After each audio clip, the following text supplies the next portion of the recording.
ನಮಸ್ಕಾರ ಫ್ರೆಂಡ್ಸ್, ನಾನು ಶ್ವೇತಾ ರಾಜೇಂದ್ರನ್ ಮಾತಾಡ್ತಾ ಇರೋದು ಲಕ್ಷ್ಮಿತಾ ರಾಯರ ಮಗಳು ಕನ್ನಡ ಯೂಟ್ಯೂಬ್ ಚಾನಲ್ಗೆ ತಮ್ಮೆಲ್ಲರಿಗೂ ಆತ್ಮೀಯವಾದ ಸ್ವಾಗತ. ಸ್ನೇಹಿತರೆ, ನಾನಿವತ್ತು ನಿಮಗೆ ಒಂದು ವಿಶೇಷವಾದ ಮಾಹಿತಿ ತಿಳಿಸ್ತಾ ಇದ್ದೀನಿ. ಅದೇನಪ್ಪ ಅಂತ ಅಂದರೆ, ನೋಡಿ, ನೀವು ಪ್ರತಿದಿನ ದೇವರಿಗೆ ದೀಪ ಅಂತ ಹಚ್ಚುತ್ತಾ ಇರ್ತೀರಲ್ವಾ, ಆ ದೀಪದ ನೀವು ಯಾವತ್ತಾದರೂ ಒಂದು ದಿನ ನೀವು ಸೂಕ್ಷ್ಮವಾಗಿ ಗಮನಿಸಿದ್ದೀರಾ?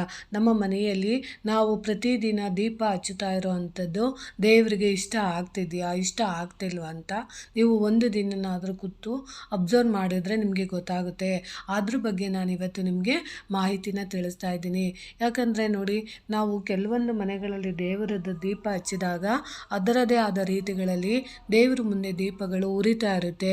ಆದರೆ ಅಲ್ಲಿ ನಾವು ಉರಿಯುವಂಥ ದೀಪನ ಗಮನಿಸಿದಾಗ ನಮಗೆ ಆ ಅದೃಷ್ಟ ತರುವಂಥ ಕೆಲವೊಂದು ಸೂಚನೆಗಳು ಆ ದೀಪದಲ್ಲಿ ಆಗ್ತಾ ಇರುತ್ತೆ. ಅದನ್ನು ನೀವು ಗಮನಿಸಬೇಕಾಗುತ್ತೆ.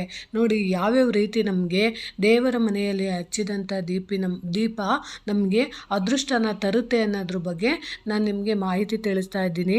ನೋಡಿ, ದೇವರನ್ನು ಪೂಜಿಸುವ ಸಮಯದಲ್ಲಿ ನಾವು ಆರತಿ, ಅಲಂಕಾರ, ಆಚಮನ ಎಲ್ಲವನ್ನು ವಿಧಿವಿಧಾನಗಳಂತೆ ಮಾಡುತ್ತೇವೆ. ಈ ಸಮಯದಲ್ಲಿ ನಾವು ದೇವರಿಗೆ ದೀಪವನ್ನು ಬೆಳಗುತ್ತೇವೆ. ದೇವರಿಗೆ ಹಚ್ಚಿದ ದೀಪವು ನಮಗೆ ಕೆಲವೊಂದು ಸೂಚನೆಗಳ ಮೂಲಕ ಅದೃಷ್ಟ ಪಡೆಯುವಿರಿ ಇಲ್ಲವೇ ಎಂಬುದನ್ನು ಹೇಳುತ್ತದೆ.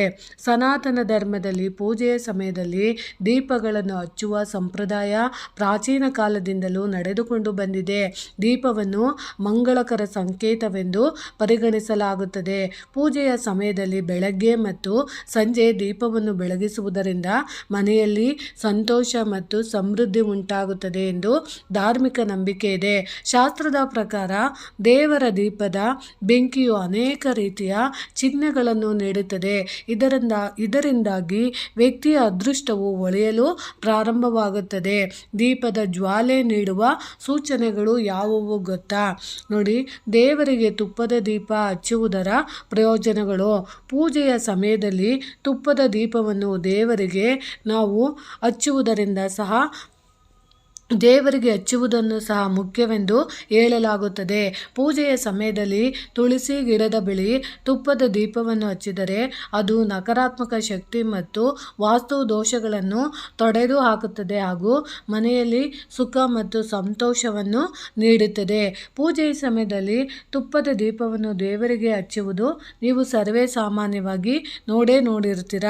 ಅಂತ ದೀಪನ ಹಚ್ಚಿದಂಥ ಸಂದರ್ಭದಲ್ಲಿ ದೇವರ ದೀಪದ ಜ್ವಾಲೆಯು ಅಧಿಕವಾಗಿದ್ದರೆ ಅದನ್ನು ಮಂಗಳಕರ ಸಂಕೇತವೆಂದು ಪರಿಗಣಿಸಲಾಗುತ್ತದೆ. ಅಂದರೆ ಜೋರಾಗಿ ಉರಿಯುವ ದೀಪದ ಜ್ವಾಲೆಯು ಅಧಿಕವಾಗಿದ್ದರೆ, ಅಂದರೆ ಸ್ವಲ್ಪ ಜೋರಾಗಿ ಉರಿತಾ ಇದ್ದರೆ ಅದನ್ನು ಮಂಗಳಕರ ಸಂಕೇತವೆಂದು ಪರಿಗಣಿಸಲಾಗುತ್ತದೆ. ಇದರ ಅರ್ಥ ನಿಮ್ಮ ಪೂಜೆಯನ್ನು ದೇವರು ಸ್ವೀಕರಿಸಿದ್ದಾನೆ ಎಂಬುದಾಗಿದೆ ಮತ್ತು ಧನಾತ್ಮಕ ಶಕ್ತಿಯು ಮನೆಯನ್ನು ಪ್ರವೇಶಿಸುತ್ತದೆ ಎನ್ನಲಾಗಿದೆ. ಆಮೇಲೆ ಇನ್ನೊಂದೇನು ಅಂತಂದರೆ, ನೋಡಿ, ಜ್ವಾಲೆಯಲ್ಲಿ ಕೊಳಲಿನ ಆಕಾರ. ದೀಪವು ಕೊಳಲು ಅಥವಾ ನವಿಲುಗರಿಗಳ ಆಕಾರದಲ್ಲಿ ಉರಿಯುತ್ತಿದ್ದರೆ ಅದನ್ನು ಸಹ ಮಂಗಳಕರವೆಂದು ಪರಿಗಣಿಸಲಾಗಿದೆ. ಇದರರ್ಥ ದಾಂಪತ್ಯ ಜೀವನದಲ್ಲಿ ಸಂತೋಷ ಇರುತ್ತದೆ. ಈ ಎರಡೂ ವಿಷಯಗಳನ್ನು ಭಗವಾನ್ ಶ್ರೀಕೃಷ್ಣನಿಗೆ ಪ್ರಿಯವೆಂದು ಪರಿಗಣಿಸಲಾಗಿದೆ. ಜ್ವಾಲೆಯಲ್ಲಿ ಹೂವಿನ ಆಕಾರ. ದೀಪ ಬೆಳಗಿದ ನಂತರ ಹೂವಿನ ಆಕಾರವು ರೂಪುಗೊಂಡರೆ ಅದು ನೀವು ಪೂಜಿಸುತ್ತಿರುವ ದೇವರು ಎಂದು ಅರ್ಥ.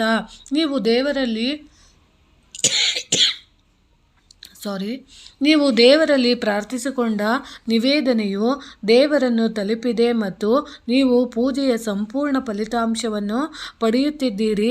ಮತ್ತು ಅದು ಅಲ್ಲದೆ ಜೀವನದಲ್ಲಿ ಕೆಲವು ಒಳ್ಳೆಯ ಸುದ್ದಿಗಳು ಸಿಗಲಿವೆ ಎಂಬುದಾಗಿದೆ. ಜ್ವಾಲೆಯಲ್ಲಿ ತ್ರಿಶೂಲದ ಆಕಾರ. ನೀವು ದೇವರಿಗೆ ಬೆಳಗಿದ ದೀಪದ ಜ್ವಾಲೆಯು ತ್ರಿಶೂಲದ ಆಕಾರವನ್ನು ರೂಪಿಸಿದಾಗ ಇದು ಕೆಲಸದಲ್ಲಿ ಯಶಸ್ಸನ್ನು ಪಡೆದುಕೊಳ್ಳಲು ಸಂಕೇತವಾಗಿದೆ. ಇದರಿಂದ ನೀವು ವೃತ್ತಿ ಜೀವನದಲ್ಲಿ ಪ್ರಗತಿಯನ್ನು ಸಾಧಿಸುವಿರಿ. ದೀಪದ ಬತ್ತಿ ಉರಿದು ಹೋಗುವುದು.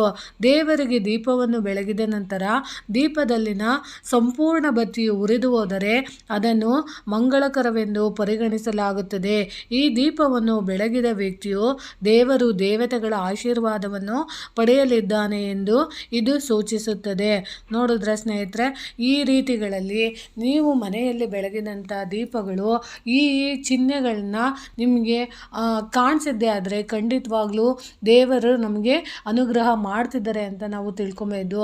ಅಕಸ್ಮಾತ್ ಈ ಚಿಹ್ನೆಗಳಿಲ್ಲ ಅಂತ ಅಂದರೆ ದಗ ದಗ ದಗ ಅಂತ ಉರಿತಾ ಇರೋದು, ಅಥವಾ ದೀಪ ಇದ್ದಕ್ಕಿದ್ದಂತೆಯೇ ಹಾರೋಗೋದು, ಅಥವಾ ದೀಪ ಇದ್ದಕ್ಕಿದ್ದಂತೆಯೇ ಉರಿದು ಎಲ್ಲ ಕಪ್ಪಾಗೋದು, ಈ ರೀತಿ ಎಲ್ಲ ಆಗ್ತಾ ಇದ್ದರೆ ನಮಗೆ ನಾವು ಮಾಡ್ತಿರೋ ಅಂಥ ದೇವರ ಪೂಜೆಯಲ್ಲಿ ಏನೋ ಅಮಂಗಳ ಆಗಿದೆ ಅಂತ ನೀವು ಭಾವಿಸ್ಬೇಕಾಗುತ್ತೆ.